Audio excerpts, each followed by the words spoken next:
بسم اللہ الرحمن الرحیم۔ السلام علیکم۔ مفلسی اور ثروت مندی کتاب کا سلسلہ جاری ہے۔ اخراجات میں میانہ روی۔ مفلسی اور تنگ دستی سے نجات کا ایک اہم ذریعہ مادی امور میں فضول خرچی سے پرہیز کرتے ہوئے اخراجات میں میانہ روی اختیار کرنا ہے۔ واضح رہے کہ مباح امور میں بھی افراط و تفریط کرنا غیر عقلی اور غیر شرعی کام ہی ہے۔ یہی وجہ ہے کہ اللہ تعالیٰ نے میانہ روی کو چھوڑ کر فضول خرچی کی طرف رغبت اختیار کرنے سے منع کرتے ہوئے صراحت کے ساتھ ارشاد فرمایا، اور فضول خرچی نہ کیا کرو۔ فضول خرچی کرنے والے یقیناً شیاطین کے بھائی ہیں، اور شیطان اپنے رب کا بڑا ناشکرا ہے۔ اس بنا پر ضروری ہے کہ انسان اپنے تمام امور اور خاص طور پر مادی امور میں میانہ روی کا دامن نہ چھوڑے۔ اس کا ایک اہم ترین مادی فائدہ یہ ہے کہ انسان میانہ روی اختیار کرنے کی صورت میں اپنی مفلسی و تنگ دستی پر غلبہ پانے میں کامیاب ہوگا۔ متعدد روایات و احادیث میں میانہ روی اختیار کرنے کو تنگ دستی سے نجات کا ذریعہ قرار دیا گیا ہے۔ چنانچہ رسول خدا نے ارشاد فرمایا، جس نے اپنی اقتصادی زندگی میں میانہ روی اختیار کی، اللہ نے اسے روزی عطا فرمائی، اور جس نے فضول خرچی کی، خدا نے اسے اپنی نعمتوں سے محروم کر دیا۔ اسی طرح امام جعفر صادق علیہ السلام نے اپنے صحابی عبید سے فرمایا، اے عبید، یقیناً اسراف اور فضول خرچی مفلسی اور تنگ دستی کا سبب ہے، اور میانہ روی سے بے نیازی میں اضافہ ہوتا ہے۔ اسی طرح آپ علیہ السلام نے فرمایا، میں ضمانت دیتا ہوں کہ جو کوئی میانہ روی اختیار کرے وہ کبھی غریب نہ ہوگا۔ پس تنگ دستی اور مفلسی سے نجات کا ایک اہم طریقہ اقتصادی زندگی میں میانہ روی اختیار کرنا ہے۔ البتہ اس نقطہ کی طرف توجہ ضروری ہے کہ اخراجات میں میانہ روی سے مراد ہرگز یہ نہیں کہ انسان کنجوسی کرے، بلکہ اس سے مراد اپنے مادی وسائل کو ضرورت کے مطابق صحیح استعمال کرنا ہے، اور یقیناً صحیح استعمال سبب بنتا ہے کہ انسان آہستہ آہستہ مالی طور سے مضبوط بن جائے۔ انفاق کرنا اور صدقہ دینا۔ مالی فقر و تنگ دستی پر غلبہ پانے کا ایک اہم طریقہ انفاق کرنا ہے۔ انفاق سے مراد خدا کی راہ میں خرچ کرنا، جو اپنے وسیع مفہوم کے لحاظ سے مال کو بھی شامل ہے۔ مال کے علاوہ دیگر کاموں کو بھی انفاق کی اہمیت کے بارے میں یہی کام ہے کہ قرآن مجید میں 190 سے زیادہ آیات اسی موضوع کے بارے میں ہیں۔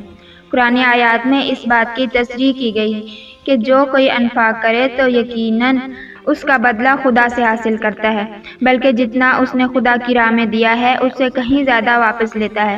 چنانچہ اللہ تعالیٰ نے ارشاد فرمایا، اور جو کچھ تم خرچ کرتے ہو اس کی جگہ وہ اور دیتا ہے، اور وہ سب سے بہتر رزق دینے والا ہے۔ چونکہ اللہ تعالیٰ نے صاحبان ایمان کو اپنے اموال میں سے انفاق کا حکم دیا ہے، یہی وجہ ہے کہ شیطان انسان کو پروردگار کے حکم کے مطابق عمل کرنے سے روکنے کے لیے سرتوڑ کوشش کرتا ہے، اور اسے مال میں کمی کے وسوسوں میں مبتلا کر دیتا ہے۔ چنانچہ پروردگار نے ارشاد فرمایا، شیطان تمہیں تنگ دستی کا خوف دلاتا ہے اور بے حیائی کی ترغیب دیتا ہے، جبکہ اللہ تم سے اپنی بخشش اور فضل کا وعدہ کرتا ہے، اور اللہ بڑا صاحب و وسعت دانا ہے۔ تفسیر مجمع البیان میں مرحوم طبرسی نے ابن عباس سے روایت نقل کی ہے کہ انفاق اور خدا کی راہ میں خرچ کرتے ہوئے دو چیزیں خدا کی طرف سے ملتی ہیں اور دو چیزیں شیطان کی طرف سے۔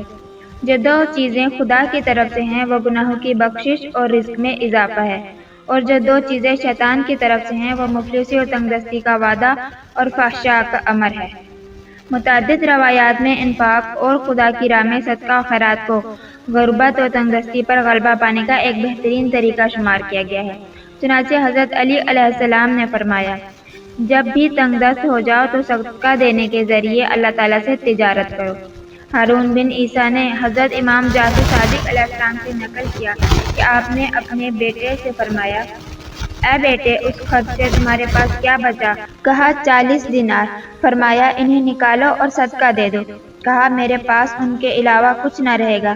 فرمایا وہ صدقہ دے دو، یقیناً اللہ ان کا بدلہ ضرور دے گا۔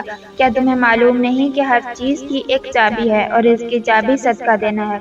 پس امام کے بیٹے نے وہ صدقہ دے دیے۔ پھر امام صادق علیہ السلام نے 10 دن بھی نہ گزارے تھے کہ آپ کے پاس کسی جگہ سے 40,000 دینار آ گئے۔ تو آپ نے فرمایا، اے بیٹے، ہم نے اللہ کے لیے 40 دینار دیے تھے، تو اللہ نے ہمیں 4,000 دینار عطا کر دیے۔ اسی طرح رسول خدا حضرت علی علیہ السلام، حضرت امام جعفر صادق علیہ السلام اور حضرت امام علی رضا علیہ السلام سے روایت ہے، صدقہ دینے کے ذریعے رزق و روزی کو نیچے اتارو۔ اسی طرح حضرت امام محمد باقر علیہ السلام نے صدقہ کو غربت و مفلسی کے نجات میں مؤثر قرار دیتے ہوئے فرمایا، نیکی اور چھپ کر صدقہ دینا غربت و تنگدستی کو دور کرتا ہے۔ نیز ایک اور روایت میں ہے، صدقہ اور بخشش کے ساتھ غربت و تنگدستی کا علاج کرو۔ ان احادیث سے واضح ہوتا ہے کہ اسلامی نقطہ نظر میں صدقہ نہ صرف انسان کے مال کو کم نہیں کرتا بلکہ صدقہ دینے والے کے مال و ثروت میں اضافہ کا سبب اور مالی فقر و تنگدستی پر غلبہ پانے کا ایک بہترین طریقہ ہے۔ اسی طرح صدقہ و خیرات کا ایک نفسیاتی اثر یہ بھی ہے کہ جب انسان کسی مستحق فرد کو صدقہ دیتا ہے تو وہ نہایت غریب و نادار لوگوں کی حالت کی طرف متوجہ ہوتا ہے جو شاید مالی لحاظ سے اس سے بھی زیادہ تنگدستی اور فقر و فاقہ میں زندگی گزار رہے ہیں، اور یہی چیز سبب بنتی ہے کہ انسان اپنی غربت و تنگدستی کو آسانی اور آرام کے ساتھ برداشت کر سکے، کیونکہ صدقہ و خیرات دینے والا واضح طور سے محسوس کرتا ہے کہ صرف وہی تنگدستی و غربت کا شکار نہیں بلکہ بہت سے دیگر افراد بھی اس سے بھی زیادہ مشکل میں گرفتار ہیں۔ صلہ رحمی کرنا۔ صلہ رحمی سے مراد اہل و عیال اور رشتہ داروں کے ساتھ اچھے تعلقات قائم رکھنا ہے۔ رسول خدا نے فرمایا، صلہ رحمی سے عمر میں اضافہ اور غربت دور ہوتی ہے۔ لا حول ولا قوۃ الا باللہ العلی العظیم کا ذکر زیادہ کرنا۔ رسول خدا نے ارشاد فرمایا، جس پر غربت و تنگدستی غالب آ جائے تو اسے لا حول ولا قوۃ الا باللہ العلی العظیم کا ذکر زیادہ کرنا چاہیے، کیونکہ یہ ذکر جنت کے خزانوں میں سے ایک خزانہ ہے۔ تنگدستی میں بھی خدا کا شکر ادا کرنا۔ قرآن مجید کی متعدد آیات میں انسان کو نصیحت کی گئی کہ وہ اللہ تعالیٰ کی دی ہوئی مادی اور معنوی نعمتوں پر شکر ادا کرے، اور بعض آیات میں اس نقطہ کی طرف بھی متوجہ کیا گیا کہ اس شکر گزاری کا فائدہ بھی انسانوں کو ہی ملے گا۔ دوسری طرف اللہ تعالیٰ نے قرآن مجید میں صراحت کے ساتھ شکر گزاری پر نعمتوں میں اضافہ کا اعلان کرتے ہوئے ارشاد فرمایا، اگر تم شکر کرو تو میں تمہیں ضرور زیادہ دوں گا۔ اس آیت مبارکہ میں مخلوقات کے حقیقی رازق نے اپنی دی ہوئی نعمتوں، اگرچہ وہ نعمتیں بہت کم ہی کیوں نہ ہوں، پر شکر ادا کرنے والے سے نعمتوں میں اضافہ کا وعدہ فرمایا ہے، اور واضح رہے کہ تنگدست انسان کے لیے نعمتوں میں اضافہ اس کی تنگدستی کا خاتمہ کا سبب ہے۔ امیر المؤمنین حضرت علی علیہ السلام نے رزق و روزی میں اضافہ کے اسباب بیان کرتے ہوئے ارشاد فرمایا، نعمت دینے والے کا شکریہ ادا کرنے سے رزق میں اضافہ ہوتا ہے۔ اس حدیث میں قابل توجہ نکتہ یہ ہے کہ امیر المؤمنین کا یہ فرمان جس طرح حقیقی نعمت دینے والے پروردگار کے شکر کو شامل ہے، اسی طرح اس شخص کا شکر ادا کرنے کو بھی شامل ہے جس کے ذریعے نعمت ملی ہو۔ اسی طرح امام جعفر صادق علیہ السلام نے فرمایا، شکر بجا لانا نعمتوں میں اضافہ اور تنگدستی سے امان کا سبب ہے۔ کھانے سے پہلے اور بعد میں وضو کرنا۔ باوضو رہنا باطنی نورانیت اور ظاہری صفائی کے ساتھ ساتھ انسان کے رزق میں اضافہ اور مفلسی اور تنگدستی سے نجات کا ذریعہ ہے۔ متعدد روایات میں کھانے سے پہلے اور بعد میں وضو کرنے کو رزق میں اضافہ کا سبب قرار دیا گیا ہے۔ رسول خدا نے ارشاد فرمایا، کھانے سے پہلے وضو کرنے سے تنگدستی دور ہوتی ہے، اور کھانے کے بعد وضو کرنے سے غم دور ہوتا ہے اور بینائی صحیح رہتی ہے۔ حضرت امام علی علیہ السلام نے فرمایا، کھانے سے پہلے وضو سے رزق میں اضافہ ہوتا ہے۔ حضرت امام جعفر صادق علیہ السلام نے فرمایا، جس شخص کو یہ پسند ہو کہ اس کے گھر میں خیر و برکت زیادہ ہو تو اسے چاہیے کہ دسترخوان پر جانے سے پہلے وضو کرے۔ امام جعفر صادق علیہ السلام نے ارشاد فرمایا، کھانا کھانے سے پہلے اور بعد میں وضو کرنے سے فقر و تنگدستی دور ہوتی ہے اور رزق و روزی میں اضافہ ہوتا ہے۔ اسی طرح آپ علیہ السلام نے ارشاد فرمایا، کھانا کھانے سے پہلے اور بعد میں اپنے ہاتھوں کو دھو، کیونکہ اس سے فقر و تنگدستی دور ہوتی ہے۔ گھر کو صاف رکھنا۔ حضرت علی علیہ السلام نے رزق و روزی میں اضافہ کے مختلف اسباب کو بیان کرتے ہوئے گھر کی صفائی کے متعلق فرمایا، گھر کے دروازے کے سامنے جھاڑو لگانا رزق کو زیادہ کرتا ہے۔ حضرت امام محمد باقر علیہ السلام نے فرمایا، گھروں کی صفائی سے تنگدستی دور ہوتی ہے۔ امام جعفر صادق علیہ السلام نے ارشاد فرمایا، برتن دھونا اور گھر کے دروازے کے سامنے جھاڑو لگانا رزق کو کھینچتا ہے۔ سورج غروب ہونے سے پہلے روشنی کرنا۔ اہل بیت کی متعدد احادیث میں سورج غروب ہونے سے پہلے گھر میں روشنی کرنے کو فقر و تنگدستی کے خاتمہ کا سبب قرار دیا گیا ہے۔ امام جعفر صادق علیہ السلام نے ارشاد فرمایا، سورج غروب ہونے سے پہلے روشنی کرنے سے غربت دور ہوتی ہے اور رزق میں اضافہ ہوتا ہے۔ امام رضا علیہ السلام نے ارشاد فرمایا، سورج غروب ہونے سے پہلے روشنی کرنا مفلسی اور تنگدستی کو دور کرتا ہے۔ حضرت امام جعفر صادق علیہ السلام نے ارشاد فرمایا، اللہ تعالیٰ خوبصورتی اور خوبصورت رہنے کو پسند جبکہ ترش روی اور ترش روی اختیار کرنے کو ناپسند کرتا ہے۔